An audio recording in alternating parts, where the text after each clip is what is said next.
virando o Supremo. O Supremo, agora é delegado do Brasil, o Supremo, onde é que o pessoal vai? Para no Reclame Aqui.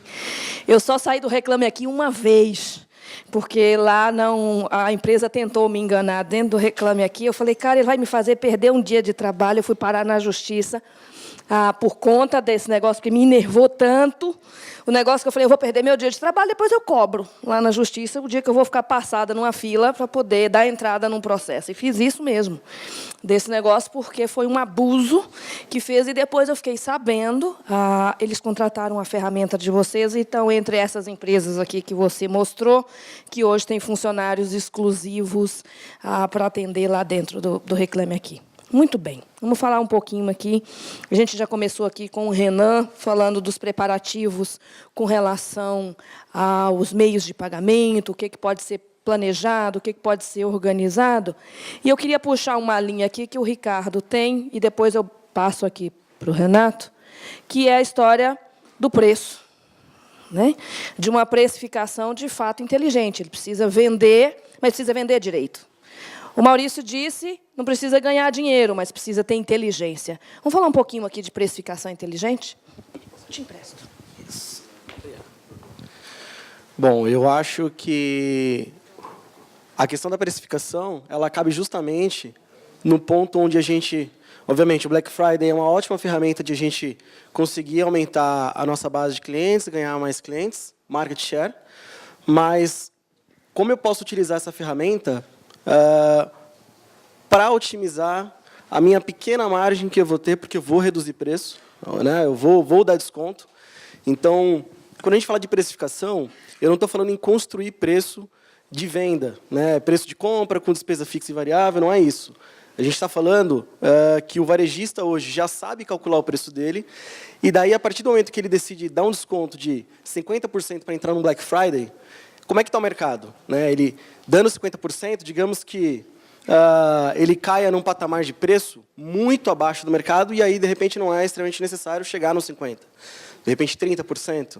Então, existe uma pirâmide de construção de preço, né? E aí uma ferramenta de precificação inteligente dá essa visibilidade de como que está o mercado para aquele tipo de produto, e aí cada varejista tem uma estratégia que é abrir mão de 10% da margem para ganhar mais 30% de mercado, ou o inverso, abrir mão, vender menos, abrir mão de conquista de 5% de mercado, mas aumentar minha rentabilidade em 15%. Então, cada varejista está em um determinado momento, mesmo com descontos numa data sazonal como a do Black Friday, é possível observar ali o preço e determinar o seu mínimo e máximo, falar, aqui eu me encaixo bem, deixa eu decidir agora se é 30%, se é 50%, se é 40%. Acho que essa é a linha de raciocínio que a gente tem que utilizar. Perfeito. Renato, eu sei que você atende aí, não só aqui no Brasil, mas outros lugares. Eu queria que você falasse um pouquinho de coisas que são feitas lá fora, que a gente ainda não tem condição de fazer por aqui, ou que a gente pode fazer por aqui e nós não fazemos, tá? Considerando aí, dentro do teu segmento aí de meios de pagamento. Fala um pouquinho de expertise aí de fora com Black Friday. Claro, bom, boa tarde.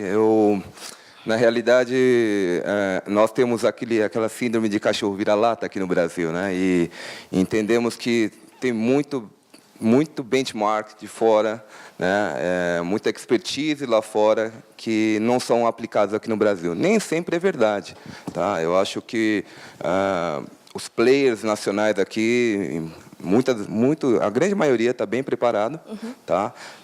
Essa questão de precificação é muito importante, sem dúvida. Eu atuei no varejo tradicional e sei como muitos varejistas, aqueles mais com uma empresa mais familiar, não têm o cuidado adequado para precificar, né, para formar o preço, digamos assim. Uhum. Né?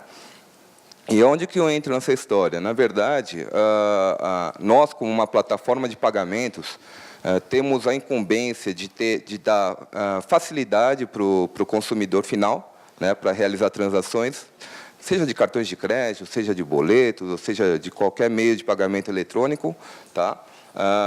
Mas também muito preocupado com a conversão dessas transações. Eu acho que a margem do varejista, em geral, online e offline, é muito baixa, né? Muitas vezes, né? Numa data como essa, ela é extremamente importante, né?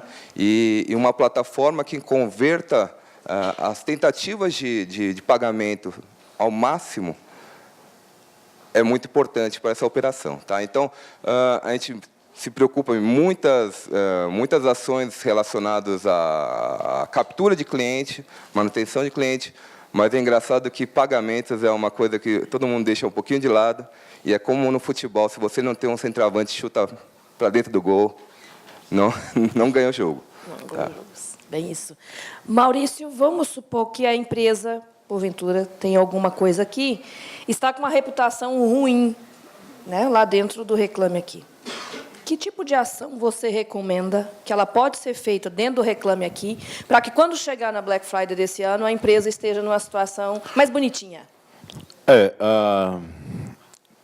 Tem dois tipos de ruim.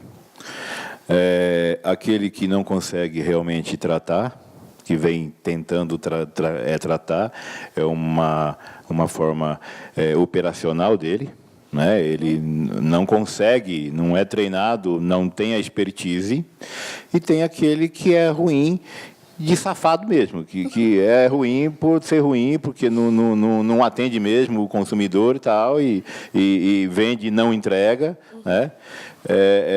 Mas tem muitos e-commerces que estão... Eu volto a dizer, o e-commerce hoje no Brasil, ele acordou para o atendimento.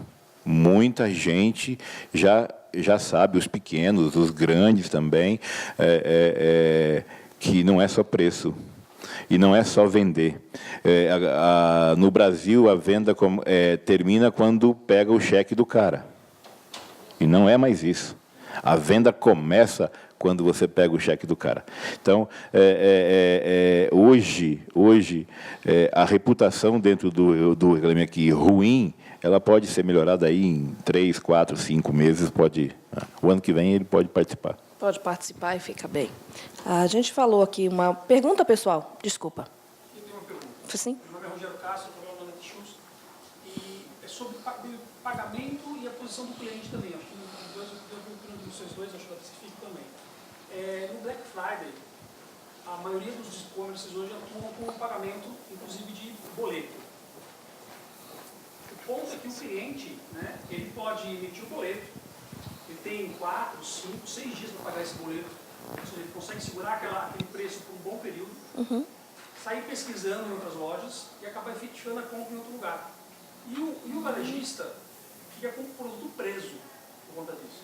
Verdade. Então, um pouco desse exemplo, um pouco da minha pergunta de fato, é adequado utilizar esse meio de pagamento boleto Black Friday? no Black Friday? Bom, a estratégia adotada de pagamentos vai de cada estabelecimento. Sem dúvida, boleto é um meio de pagamento que tem um índice de conversão naturalmente bem menor que cartões de crédito. Tem essa questão operacional, porque a operação do boleto é um pouco offline, tá, basicamente. Então, tem esse impacto, sim. Mas, de novo, depende muito como... O boleto é um legado, né, nacional. Então, tem muita gente que está acostumada a trabalhar com boleto. Porém, é sempre necessário verificar a conversão dessas transações de boleto. E isso vai variar muito de estabelecimento, de negócio, né? Mas, como método de pagamento falando, boleto realmente não é, enfim, o melhor método a ser implantado, principalmente numa data onde você precisa ter respostas rápidas. Tá? Na Adyen, a gente tem, digamos, um Black Friday brasileiro por mês, porque nós trafegamos transações no mundo todo.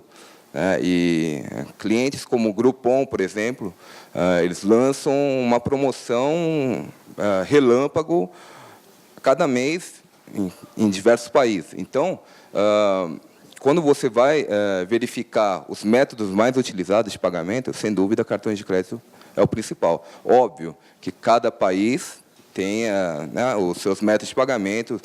Por exemplo, na Holanda, que é onde fica a nossa matriz, cartões de crédito não têm tanta penetração, né? É uma operação de pagamento de débito que tem maior penetração, mas, de novo, é online, né? Então, tem que se estudar, tem que ver índice de conversão desses meios de pagamento, ver um histórico, tá? Para aqueles novos entrantes, eu acho que cartões de crédito é a melhor forma de entrada. Perfeito. Perguntas? Ricardo, para quem está entrando, né, ela perguntou ali do pequeno, né? 98% das empresas do Brasil são pequenos negócios. Né? A Patrícia falou dos cuidados que tem que ter com relação à entrada, à forma de divulgação. Como é que ele faz essa coisa com o preço para quem está entrando agora, já que ele não tem um passado para ele olhar? Para onde ele olha? Além do bolso dele. Tá, uma ferramenta como essa de precificação, ela se encaixa no pequeno, no médio e no grande. É muito simples de ser implantado, né? Só para entender, uma ferramenta de precificação, ela parte do pressuposto de que existe, imagine um cliente navegando nas lojas, coletando preços. Então, é sempre do ponto de vista do cliente. Então, se ele implantar hoje uma ferramenta como essa na loja dele e dos concorrentes dele, até o Black Friday, não precisa nem ir longe. Em 15 dias, ele já tem um histórico gigante de oscilação de preços para tomar uma decisão em termos de onde eu invisto mais e menos, qual é o produto que eu tenho que eliminar do meu mix, porque não é competitivo, né? Num Black Friday, por exemplo, o pessoal aqui está comentando que diversos sites ficaram fora do ar. Então, imagina que essa é uma oportunidade de eu aumentar meu investimento em marketing, porque aqueles que estão concorrendo comigo na mídia, tem consumidor clicando, chega no site e não consegue comprar. Eu espero isso acontecer, né? Espero que não aconteça, mas, num momento como este, seria um exemplo de oportunidade onde o pequeno, que não tem muito para gastar, pode usar janelas para usar de forma mais inteligente o seu investimento. E aí, este é o propósito do que uma ferramenta de precificação inteligente traz para o mercado. O varejista pequeno, médio ou grande determina quais são as regras que para ele faz sentido, preço mínimo, preço máximo, ele quer ser o mais barato, o segundo mais barato, quer igualar preço, e deixa que uma ferramenta como essa tome a decisão na hora mais propícia. Investe mais ou menos, porque caiu o estoque de um determinado concorrente, porque o preço dele foi corrigido, porque o site está fora. São estes exemplos aí que a gente pode deixar aqui para o pessoal. Para a gente fechar, eu vou pedir a mesma coisa do primeiro painel. O que não pode faltar na Black Friday? Meio de pagamento, por exemplo. Uma perguntinha básica. Eu acho que são muitos fatores envolvidos. Eu não vou falar que é só pagamentos, obviamente. O estabelecimento ele tem que estar atento em toda a cadeia, né? E, sem dúvida, pagamento não deve faltar, né? Mas, óbvio que ele não é só ele o determinante, né? Vem desde a escolha da plataforma, das soluções de marketing, de recompra, que eu não sou muito familiarizado, desculpa se eu estou falando alguma besteira, pagamentos, adquirentes, né? Então, isso é uma coisa que é estratégico, extremamente importante, né? E que todos devem se atentar. Obrigada, Renato. Maurício. Bom, o que não pode faltar é atendimento, né? É isso. E eu só queria deixar só um recado, que é uma mudança de cultura que eu acho que nós temos que começar a fazer no Brasil. Por favor, todo mundo aqui é de e-commerce, né?